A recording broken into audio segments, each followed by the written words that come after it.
Assalamualaikum warahmatullahi wabarakatuh. Kami dari kelompok 4 kelas MITI A akan mempresentasikan hasil diskusi kami, yaitu tentang bab 6 dengan judul analisis biaya atau manfaat. Sebelumnya, kami akan memperkenalkan anggota kelompok kami terlebih dahulu, yaitu ada saya, Anugrah Cahya, lalu ada Muhammad Raffi Riana, lalu ada Brian. Yang pertama ada pendahuluan.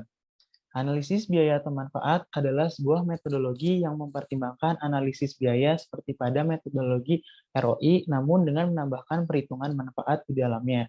Metode ini memerlukan perbandingan present value dari keuntungan yang akan didapat dari biaya yang diperlukan untuk melakukan investasi yang sama.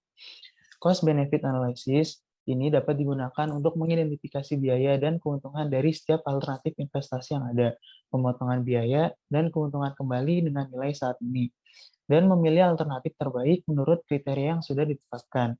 Metode ini dapat digunakan secara ex ante atau sebelum analisis proyek, atau juga dapat digunakan saat ex post atau setelah analisis proyek, dan atau juga bisa digunakan saat medias res atau ketika sedang menganalisis proyek. Lalu, analisis biaya manfaat. Seperti kebanyakan analisis lainnya, analisis biaya atau manfaat ini melibatkan serangkaian langkah atau tahapan.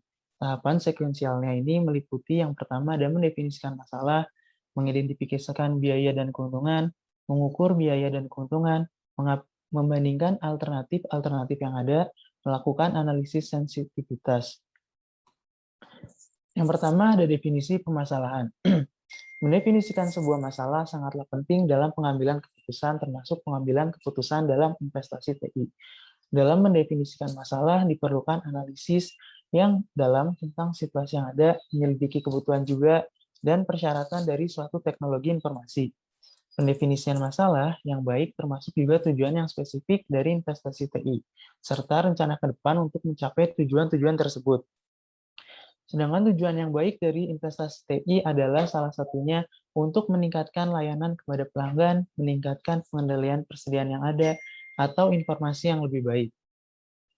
Lalu setelah kita mengidentifikasikan masalah, kita dituntut juga untuk mengidentifikasi dan kuantifikasi biaya dan keuntungan.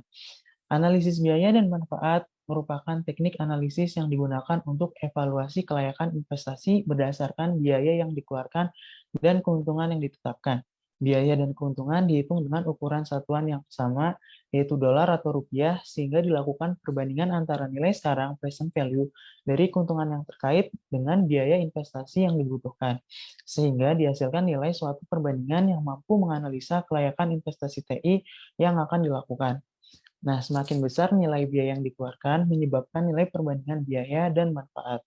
Semakin besar pula, besarnya nilai perbandingan biaya dan manfaat mencerminkan kerugian yang didapat lebih besar daripada keuntungan dalam investasi dan begitu juga sebaliknya. Perhitungan biaya serta keuntungan ini merupakan satu kesatuan yang tidak dapat dipisahkan. Lalu ada biaya atau cost. Biaya ini dikategorikan menjadi dua jenis, yaitu ada biaya yang tangible atau biaya nyata yang berhubungan langsung dengan sistem. Contohnya seperti berikut, ada perangkat keras, perangkat lunak, telekomunikasi, spesifikasi kebutuhan dan pembaruan, layanan, sistem layanan seperti instalasi, lalu ada personal atau seperti perekrutan dan pelatihan, lalu ada biaya jalan, dan perkakas lainnya. Lalu selanjutnya ada biaya intangible atau biaya yang tidak dapat diprediksi nilai dan kapan akan dikeluarkannya dan tidak berhubungan langsung dengan teknologi informasi. Seperti contohnya seperti berikut, yaitu ada resistensi perubahan, kemampuan untuk berubah, restrukturisasi organisasi, integrasi sistem baru terhadap situasi, berkurangnya produktivitas, kebijakan dan kontrol TI, gangguan kerja praktik, dan penghentian atau downtime. Lalu berikut ini adalah tipe-tipe biaya yang harus dimasukkan ke dalam financial justification adalah seperti berikut. Yang pertama ada biaya pembelian, lalu ada biaya pembelian hardware dan software serta konsultan atau tenaga ahli yang dibutuhkan. Lalu ada biaya pengembangan sistem internal, biaya tenaga ahli analisa bisnis internal, lalu juga ada biaya infrastruktur yang terkait untuk sistem, biaya pelaksanaan perubahan bisnis, biaya untuk menyediakan pandangan keuangan yang lengkap dari sebuah investasi, lalu ada biaya kelanjutan seperti biaya berjalan yang terkait tidak hanya dari pengoperasian sistem baru. Lalu ada manfaat atau benefit. Menurut Mark, manfaat adalah sebuah dampak positif dari penerapan investasi teknologi informasi. Manfaat secara umum dapat dikategorikan menjadi 5 jenis, yaitu ada yang pertama penghematan biaya, pengurangan kesalahan, meningkatkan kinerja operasional, meningkatkan fleksibilitas, lalu ada meningkatkan perencanaan dan pengawasan. Seperti halnya biaya tadi, manfaat juga dibedakan menjadi dua, yaitu ada manfaat tangible dan intangible. Manfaat tangible ini adalah manfaat atau keuntungan yang dapat dilihat. Contohnya seperti adalah peningkatan produktivitas, menurunkan biaya operasional, berkurangnya pengeluaran untuk software, dan lain-lain, dapat dilihat juga di tabel di sebelah kanan. Lalu ada manfaat intangible, yang artinya itu keuntungan yang tidak dapat dinilai dengan uang, tetapi dapat dirasakan. Contohnya ada meningkatkan perencanaan organisasi, meningkatkan kualitas informasi, lalu ada menurunnya tingkat kesalahan dan lain-lain, dan dapat juga dilihat juga pada tabel di sebelah kanan. Lalu berikut ini ada studi kasus agar kita lebih memahami materi yang telah disampaikan. Jadi berikut merupakan ilustrasi yang dapat dijadikan contoh identifikasi biaya relevan. Cynthia, seorang mahasiswa di Boston, sedang mempertimbangkan kunjungannya ke salah satu kerabatnya di New York. Dia dapat mengendarai mobil atau naik kereta. Dengan mobil, jarak menuju apartemen kerabatnya sejauh 230 mil. Cynthia mencoba memutuskan alternatif mana yang lebih murah. Lalu Cynthia mengumpulkan informasi-informasi yang ada. Berikut adalah informasi telah disajikan dalam bentuk tabel. Ada depresiasi mobil per tahun, beserta biaya tahunan dan biaya per milnya.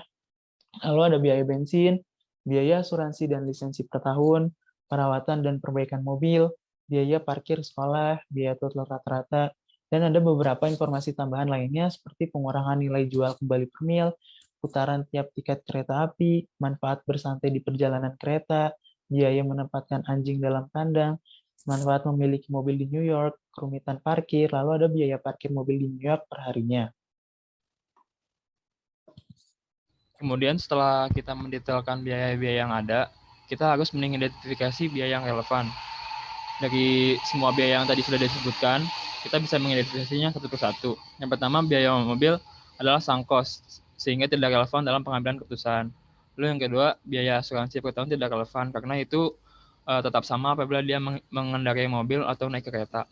Lalu yang ketiga ada biaya perawatan dan perbaikan. Itu relevan, karena dalam jangka panjang biaya ini bergantung pada jarak tempuh. Lalu yang keempat, biaya bensin termasuk biaya relevan apabila dia memutuskan untuk menyetir. Jika dia memutuskan untuk naik kereta, biaya itu tidak akan terjadi, sehingga bergantung pada keputusan Cynthia. Lalu yang kelima, penurunan nilai jual kembali karena tambahan jarak tempuh adalah biaya yang relevan. Lalu yang keenam, putaran tiap kereta api termasuk biaya relevan karena apabila dia naik mobil, biaya ini dapat dihindari. Lalu yang ketujuh, bersantai di kereta termasuk relevan, meskipun sulit untuk mengubahnya ke dalam nilai. Yang kedelapan, biaya parkir di New York relevan karena biaya ini dapat dihindari apabila dia naik kereta. Lalu yang ke-9, biaya bulanan parkir sekolah tidak relevan karena biaya itu tetap harus dibayar apabila Cynthia naik mobil ataupun naik kereta. Lalu yang terakhir, biaya kandang tidak relevan karena Cynthia akan mengalami biaya ini biarpun naik kereta ataupun naik mobil. Next. Kemudian setelah kita mengidentifikasi semua biaya dan benefit yang ada, kita dapat membandingkan alternatif dari setiap opsinya. Dalam melakukan perbandingan antara alternatif tersebut, biasanya dilakukan dengan menghitung persen value dari masing-masing alternatif. Baru kemudian dibandingkan. Hal ini dikarenakan prinsip dasar keuangan yang bernama time value of money. Prinsip tersebut menjelaskan bahwa nilai uang tergantung dari waktu kapan uang tersebut akan diterima. Karena nilai uang pada masa yang akan datang bisa kurang dari nilai uang saat ini. Hal itu disebabkan karena uang yang diterima saat ini bisa langsung diinvestasikan, sehingga bisa memperoleh nilai yang lebih.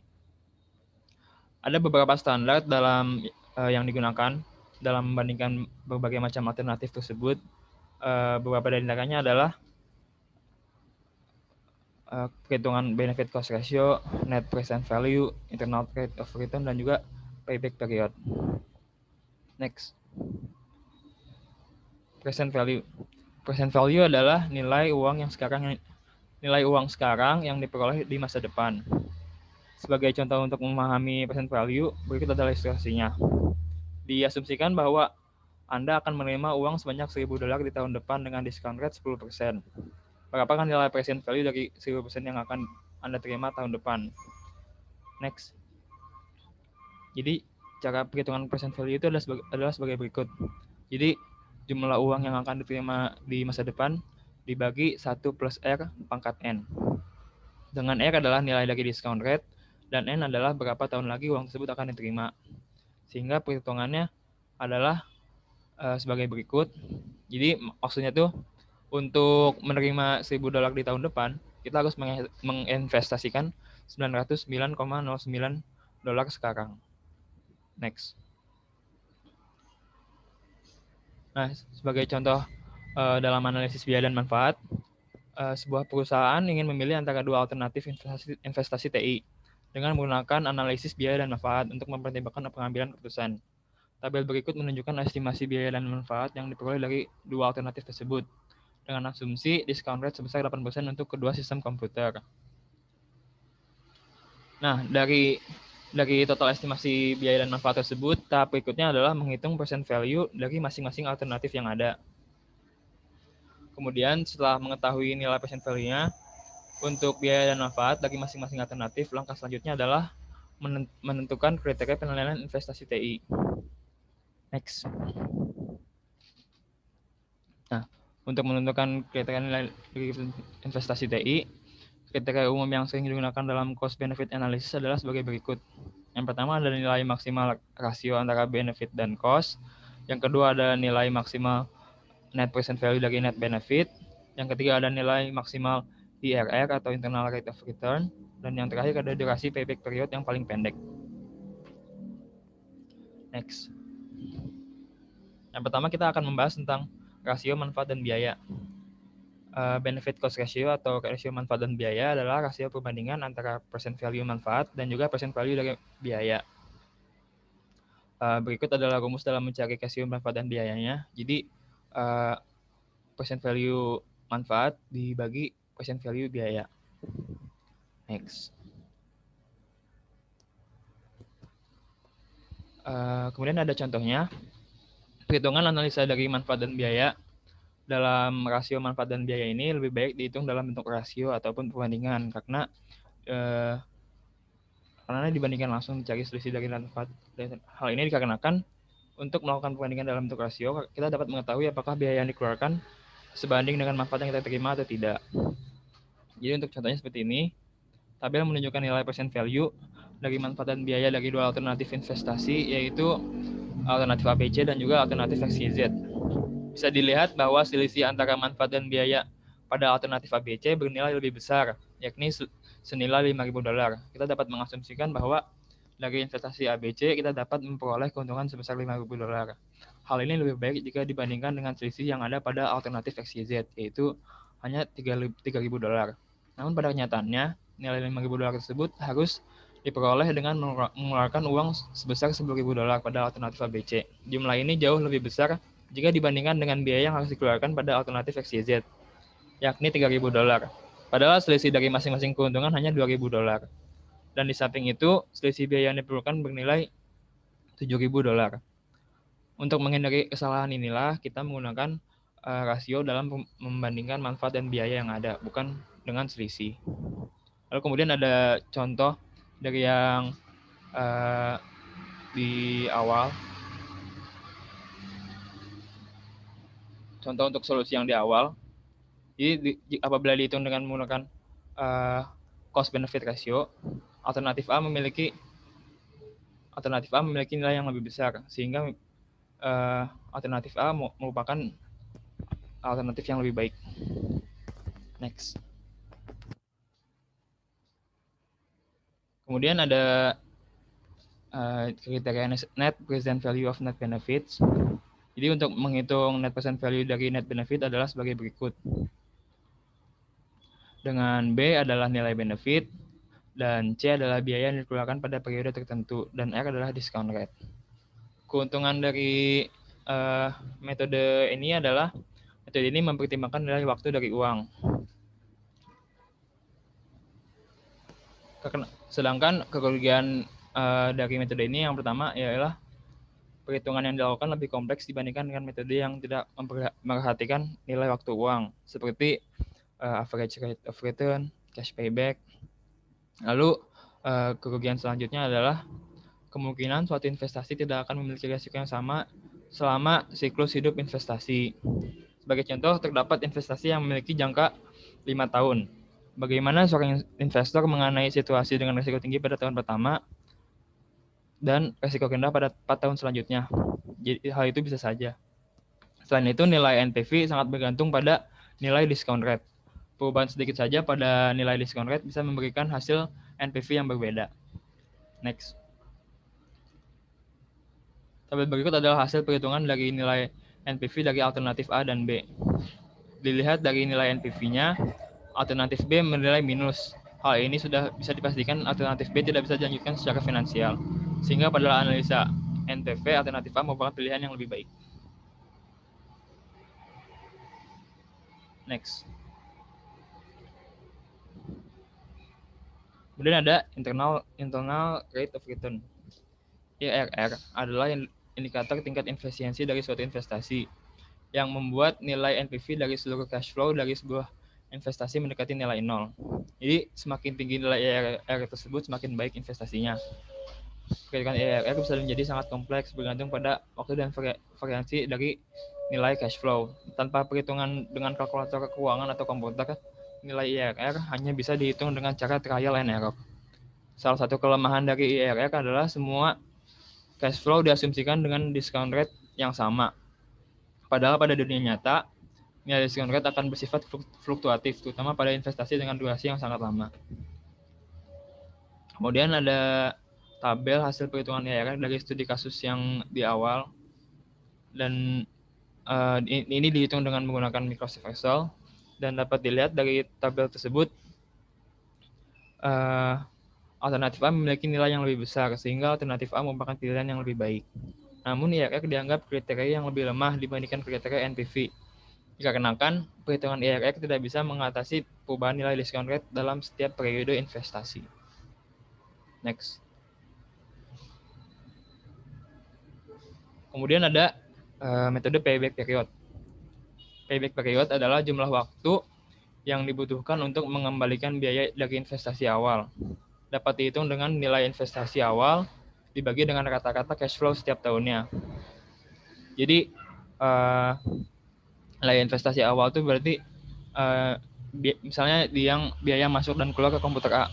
Investasi awal itu berarti 25.000 dibagi dengan rata-rata cash flow. Jadi 20.000, 6.000 dan 6.000 ini dijumlahkan lalu dibagi 3. Jadi rata-ratanya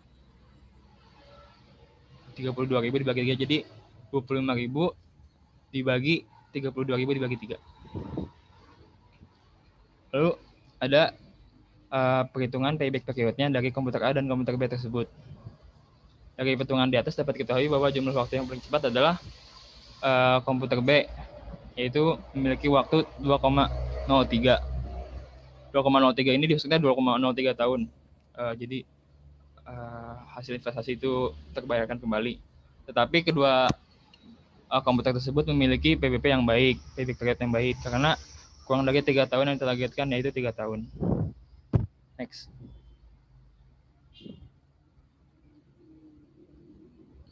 Next.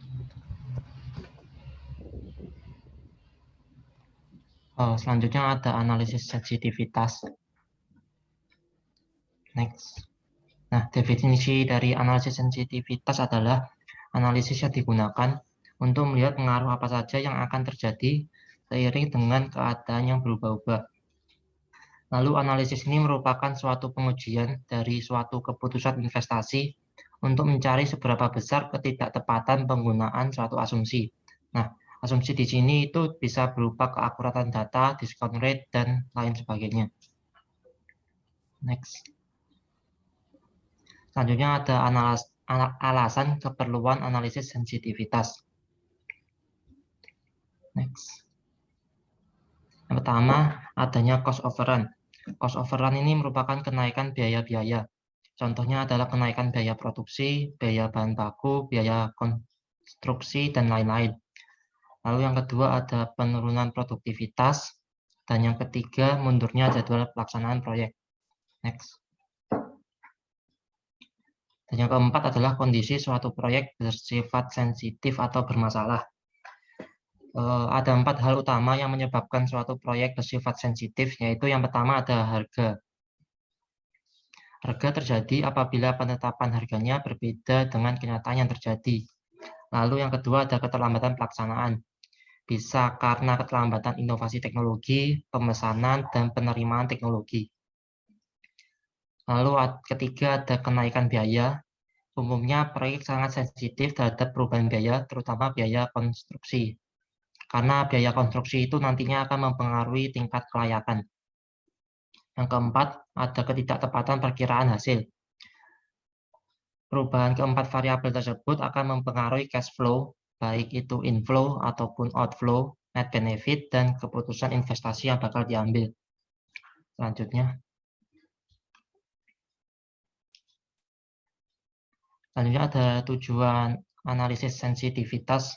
Yang pertama adalah untuk memperbaiki cara pelaksanaan proyek atau bisnis yang sedang dilaksanakan. Kedua adalah untuk memperbaiki desain proyek atau bisnis sehingga dapat meningkatkan NPV atau Net Present Value.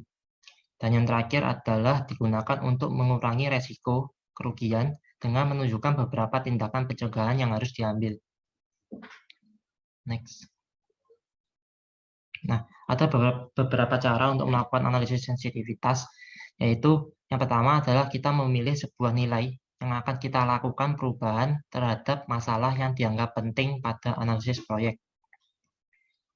Lalu yang kedua adalah tentukan pengaruh perubahan tersebut terhadap daya tarik sebuah proyek. Dan yang terakhir adalah nilai-nilai tersebut berdasarkan data yang tersedia. Misalnya kenaikan biaya sebesar 10% dikarenakan adanya kenaikan pajak dari pemerintah. Next. Untuk selanjutnya ada contoh studi kasus. Investasi awal suatu proyek adalah sebesar 600 juta rupiah. Adanya perubahan asumsi mengenai tingkat inflasi mengakibatkan expected net profits yang dihasilkan oleh proyek tersebut berubah dari sesuai tabel di bawah, yaitu dari yang semula 200 menjadi 100, 300 menjadi 250, 450 menjadi 400. Apabila diketahui diskon rate-nya sebesar 18%, apakah proyek tersebut masih layak? Next. Nah, untuk mengetahui proyek tersebut layak atau tidak, kita hanya perlu untuk menghitung NPV setelah inflasi dengan menggunakan rumus mean IO atau investasi awal ditambah C1. C1 ini merupakan cash flow tahun pertama, yaitu sebesar 100 dibagi 1 plus 0,18. 0,18 ini merupakan discount rate yang ada di soal sampai tahun ketiga. Setelah dihitung, hasil NPV-nya adalah negatif 92,24. Apabila NPV-nya itu kurang dari 0 atau bernilai negatif, maka proyek tersebut dapat dikatakan tidak layak. Next. Nah, kesimpulan dari studi kasus tadi adalah hal yang menyebabkan NPV menjadi kurang dari 0 atau negatif adalah karena perubahan asumsi tingkat inflasi yang berpengaruh terhadap investasi sebuah proyek. Lalu yang kedua adalah perubahan asumsi tingkat inflasi inilah yang mendasarkan perhitungan analisis sensitivitas. Dan yang terakhir adalah NPV yang dihitung adalah setelah mengalami perubahan sehingga nilai proyek menjadi tidak layak diinvestasikan. Next. Selanjutnya ada analisis biaya dan efektivitas. Untuk definisinya adalah analisis biaya dan efektivitas adalah teknik analisis biaya lainnya yang mempertimbangkan biaya dan efek yang didefinisikan dalam istilah yang berbeda. Biaya dievaluasi berdasarkan persyaratan dan manfaat diukur dalam hal seberapa efektif setiap alternatif memenuhi tujuan. Setiap alternatif dievaluasi berdasarkan biaya individu dan kontribusinya untuk memenuhi kriteria efektivitas yang sama. Alternatif terbaik, biaya efektif paling baik, akan menjadi salah satu yang menawarkan biaya terendah dari setiap peningkatan kepuasan pelanggan atau pembelajaran dalam organisasi. Next. Nah, berikut merupakan tabel perbedaan dari analisis manfaat dan analisis biaya dan efektivitas. Untuk kegunaannya sendiri, analisis manfaat itu digunakan untuk mencari alternatif yang paling menguntungkan, sedangkan untuk analisis biaya dan efektivitas mencari alternatif yang paling murah. Dari tujuannya juga, analisis manfaat bertujuan untuk memilih di antara beberapa alternatif yang tujuannya itu berbeda, sedangkan untuk analisis biaya dan efektivitas memilih di antara beberapa alternatif yang tujuannya sama. Next. Dan selanjutnya juga untuk perhitungan effectiveness, analisis manfaat tidak memperhitungkan efektivitas, tetapi di analisis biaya dan efektivitas memperhitungkan efektivitas satuan output dan digunakan untuk membandingkan biaya satuan. Untuk perhitungan benefit, di dalam analisis manfaat dalam nilai uang dan membandingkan P/C ratio. P/C itu benefit cost ratio. Sedangkan di analisis biaya dan efektivitas tidak melakukan perhitungan benefit. Next. Ada beberapa alasan perlunya analisis biaya dan efektivitas. Salah satu cara untuk memilih dan menilai program yang terbaik bila terdapat beberapa program yang berbeda dengan tujuan yang sama. Lalu yang kedua adalah berguna untuk membantu pengambilan keputusan menetapkan program terbaik yang akan dilaksanakan. Lalu yang ketiga, diterapkan sebelum suatu program dilaksanakan. Jadi dalam analisa ini masuk dalam tahap perencanaan proyek. Next. Selanjutnya ada cara untuk melakukan analisis biaya dan efektivitas. Yang pertama adalah kita menghitung total cost atau present value cost dengan rumus present value cost sama dengan CT per 1 plus N pangkat T. CT ini merupakan cash flow tahun ke X, N itu merupakan diskon faktor, dan T itu merupakan tahun. Dan yang kedua adalah menghitung objektif atau output yang berhasil. Lalu ketiga adalah menghitung CER atau cost effectiveness ratio dengan rumus CER sama dengan total cost atau present value cost dibagi dengan jumlah objektif atau sigma objektif. Yang keempat adalah membandingkan CER dari masing-masing alternatif program. Dan yang kelima, kita memilih CER yang paling kecil untuk direkomendasikan. Selanjutnya. Nah, untuk mempermudah pemahaman, ini ada contoh studi kasus.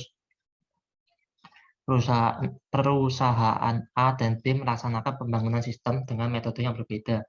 Perusahaan A membangun sistem dengan metode waterfall.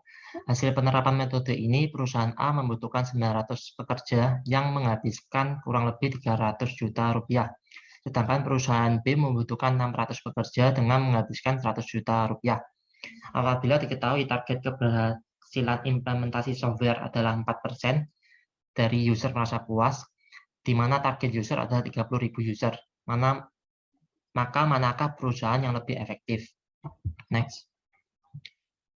Untuk mengetahui perusahaan yang lebih efektif, kita dapat menggunakan rumus yang tadi sudah saya jelaskan, yaitu pekerja dibagi dengan total persen puas dikali dengan jumlah usernya. Jadi untuk efektivitas perusahaan A yaitu 900 pekerja dibagi 4% puas dikali 30.000 user.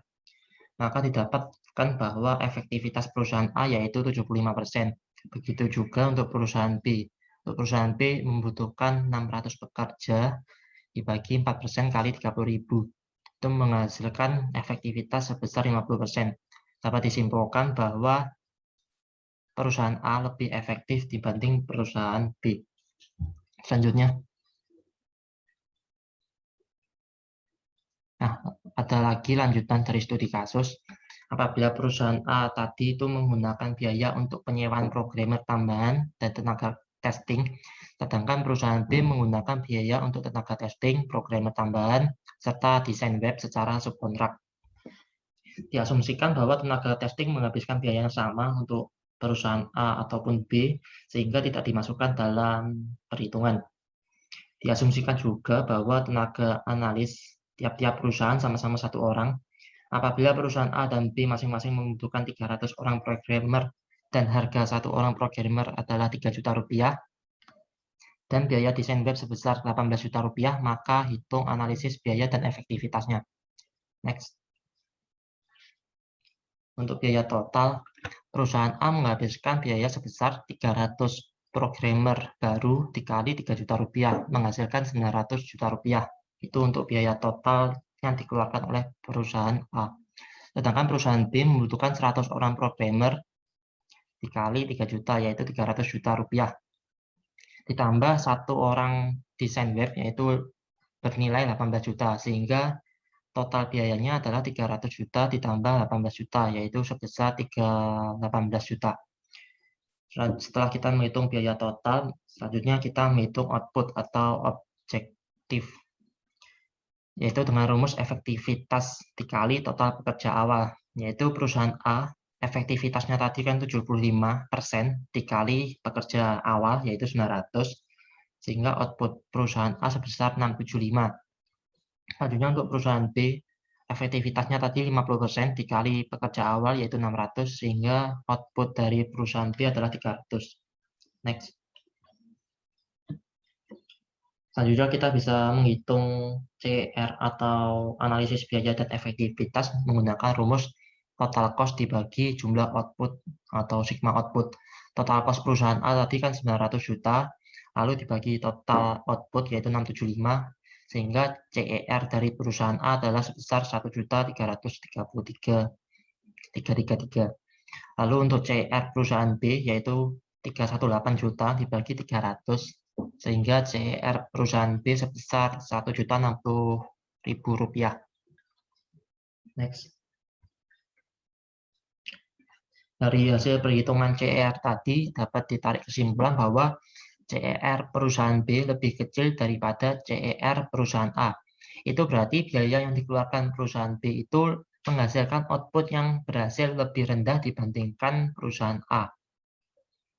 Oleh karena itu, CER perusahaan B lebih kecil dapat direkomendasikan bahwa untuk implementasi dengan efektivitas yang lebih tinggi dapat menggunakan metode yang diterapkan oleh perusahaan B. Next. Ada 2 macam analisis efektivitas biaya. Yang pertama ada analisis jangka pendek. Analisis jangka pendek ini dilakukan dalam jangka waktu kurang dari 1 tahun, sedangkan untuk analisis jangka panjang dilakukan lebih dari 1 tahun. Selanjutnya ada biaya satuan dihitung dari biaya depresiasi, sedangkan untuk analisis jangka panjang digunakan berupa nilai diskon unit cost, di mana dalam perhitungannya tanpa mempertimbangkan biaya depresiasi. Next.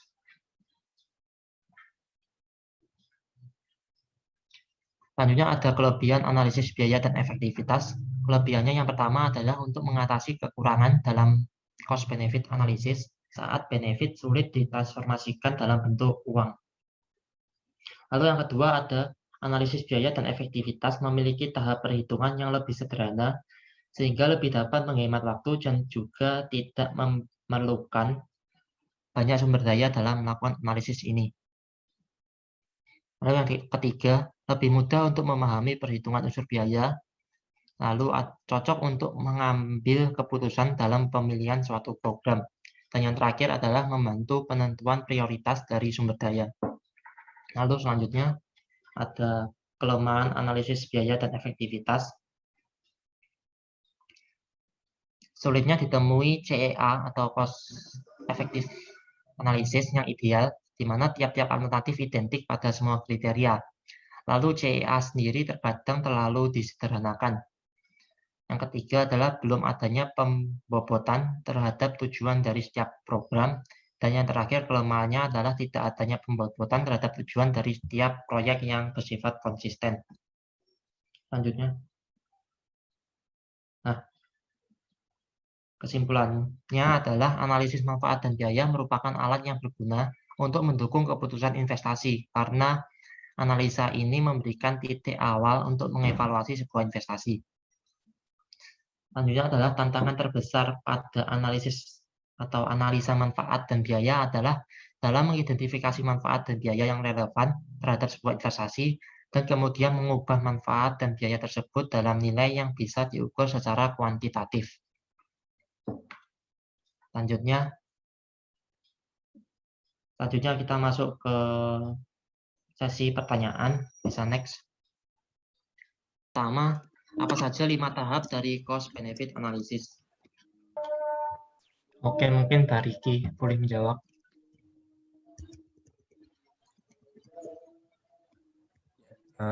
Lima tahap dari cost benefit analysis itu yang pertama mendefinisikan masalah dan tujuan, kemudian mengidentifikasi biaya dan juga manfaat yang akan didapatkan, kemudian mengkuantifikasi biaya dan juga manfaat, kemudian analisis dengan membandingkan dari beberapa opsi yang ada, kemudian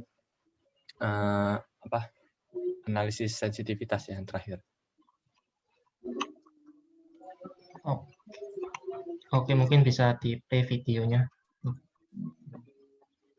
Nah, untuk jawabannya adalah terdiri dari 5 tahap, yaitu yang pertama ada define problem, yang kedua identify cost and benefit, yang ketiga adalah quantify cost and benefit, keempat adalah comparative analysis, dan yang kelima perform sensitivity.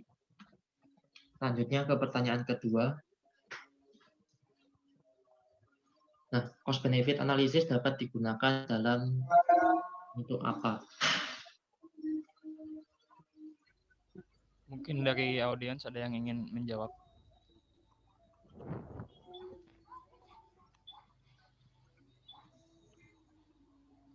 Apabila tidak, untuk mempersingkat waktu, mungkin bisa langsung saja.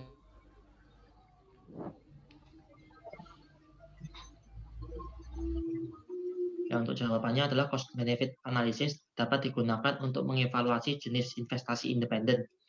Dan itu juga dapat digunakan untuk memilih satu atau beberapa jenis investasi di antara satu set investasi independen atau dependen.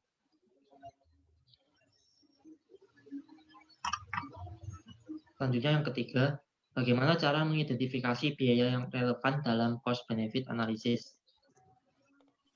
Mungkin Ikhlas boleh menjawab. Baik, terima kasih atas kesempatannya. Jadi cara untuk mengidentifikasi biaya yang relevan, tentu yang pertama kita kaitkan biaya-biaya tersebut dengan apa yang kita ingin investasikan. Seperti contoh yang antara kita membeli alternatif membeli mobil atau mengambil kereta, maka kita cari biaya-biaya yang berkaitan langsung dengan mobil atau kereta. Terus cara lain yang bisa saya dapatkan adalah dengan mengeliminasi mana biaya yang tetap muncul terlepas dari kita memilih solusi alternatif A atau alternatif B. Jadi jika biaya tersebut tetap ada di dalam dua alternatif tersebut, berarti itu kita bisa hilangkan dari biaya yang relevan untuk mengambil keputusan investasi. Oke, terima kasih Ikhlas. Mungkin videonya bisa di-play lagi.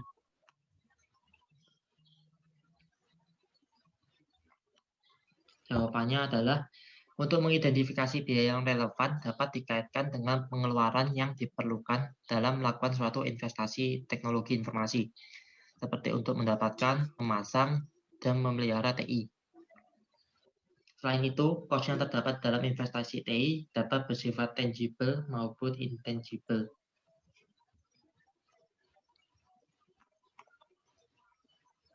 Yang keempat, apa contoh biaya dalam cost benefit analysis?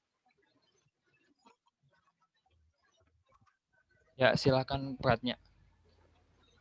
Iya, jadi untuk contoh biaya dalam cost benefit analysis itu yang pertama ada pemeliharaan server atau sistem, lalu ada pelatihan kepada pegawai terhadap sistem atau aplikasi yang baru diterapin, lalu ada pemasangan sistem atau aplikasi baru, terus ada pembelian atau penyewaan perangkat keras, dan lain-lain. Ya, jawaban dari Pratnya kurang lebih udah benar. Mungkin bisa di-play saja videonya.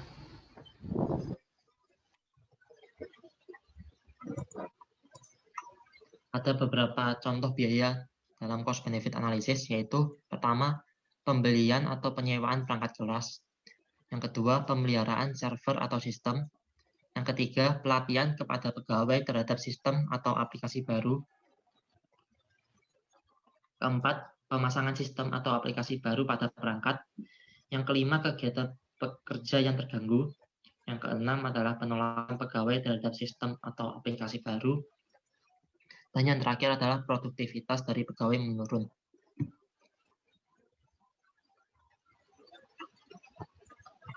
Kemudian pertanyaan yang kelima, bagaimana Anda mengidentifikasi manfaat yang relevan dalam cost benefit analysis?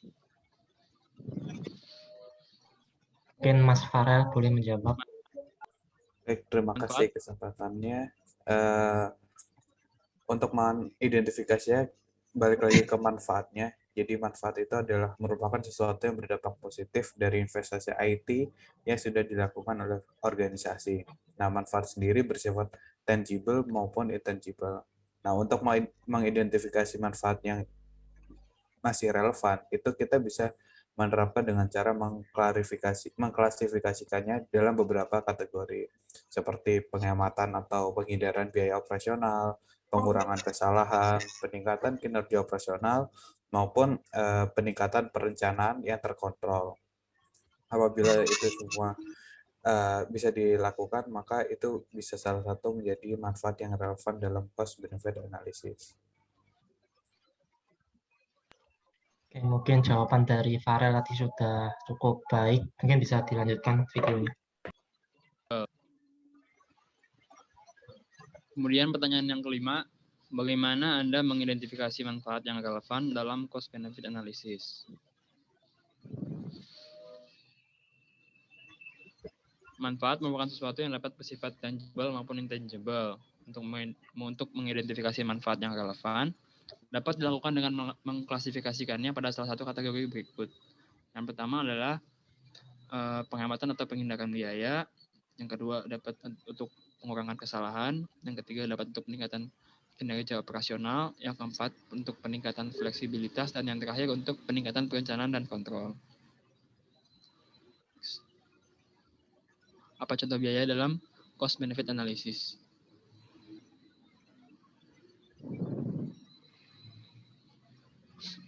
Beberapa contoh biayanya adalah pembelian atau penyiapan alat keras, pemeliharaan server, pelatihan pegawai, pemasangan sistem, kegiatan pekerja yang terganggu, produktivitas pegawai penurun, dan lain sebagainya. Next. Setelah biaya dan manfaat diidentifikasi, bagaimana kita bisa membandingkan mereka untuk membuat keputusan? Mungkin dari audiens ada yang ingin menjawab?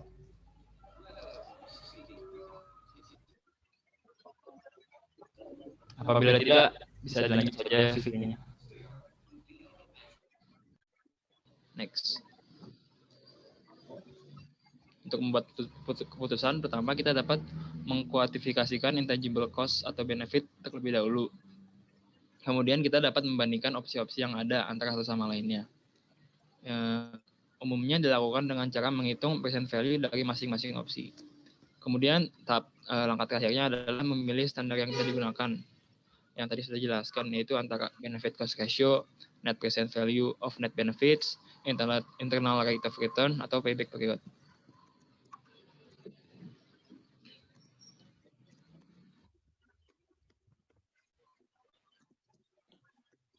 Untuk pertanyaan selanjutnya yaitu ada apa yang menentukan jenis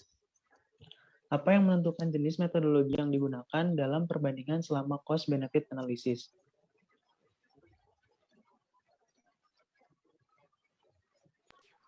Mungkin dari teman-teman Mas Mbak ada yang mau menjawab.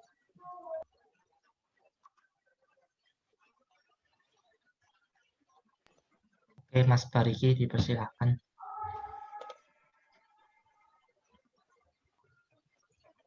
Ya, untuk menentukan metodologi itu kan beda-beda untuk setiap kasus. Misal present value itu kita pakai kalau kita ingin mengetahui uang yang didapatkan di masa depan dalam nilai sekarang. Kemudian juga ada IRR digunakan ketika kita ingin mengetahui rate pengembalian dari investasi yang akan kita lakukan.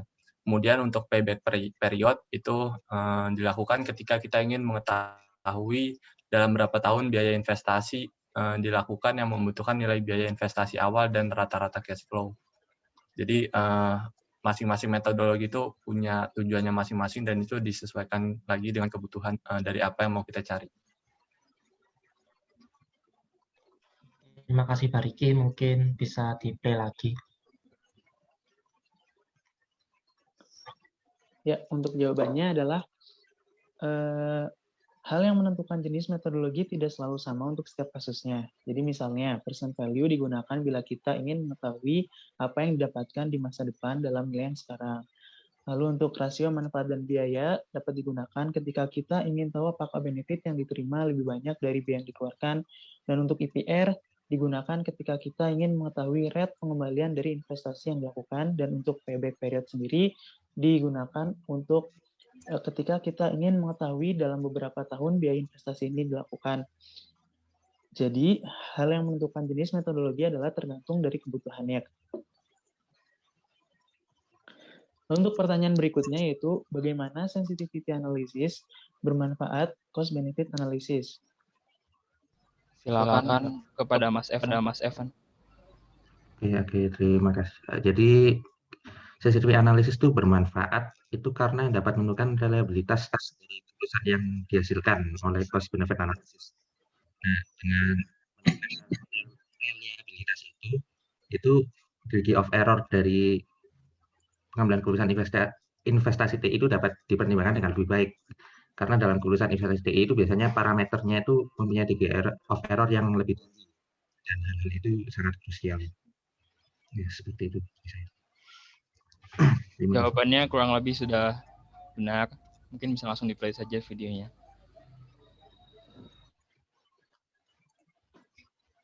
Jawabannya adalah sensitivity analysis bermanfaat dalam cost or benefit analysis karena dapat menentukan reliabilitas dari keputusan yang dihasilkan oleh cost or benefit analysis.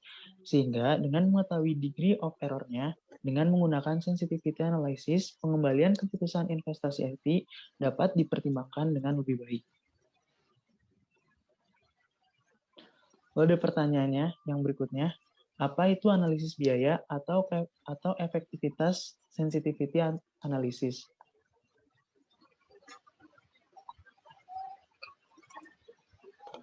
Mungkin ada yang mau menjawab.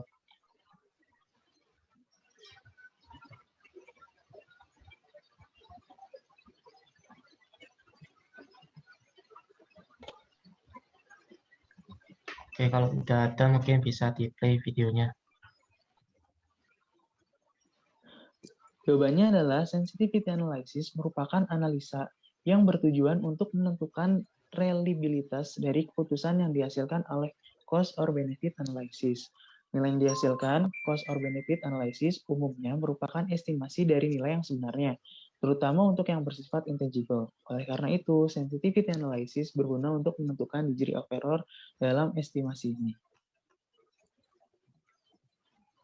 Mungkin sekian presentasi dan poin diskusi yang dapat kami sampaikan. Kurang lebihnya mohon maaf. Semoga ilmu yang dapat disampaikan tadi bisa bermanfaat bagi kita dan semuanya. Assalamualaikum warahmatullahi wabarakatuh. Waalaikumsalam warahmatullahi wabarakatuh. Baik.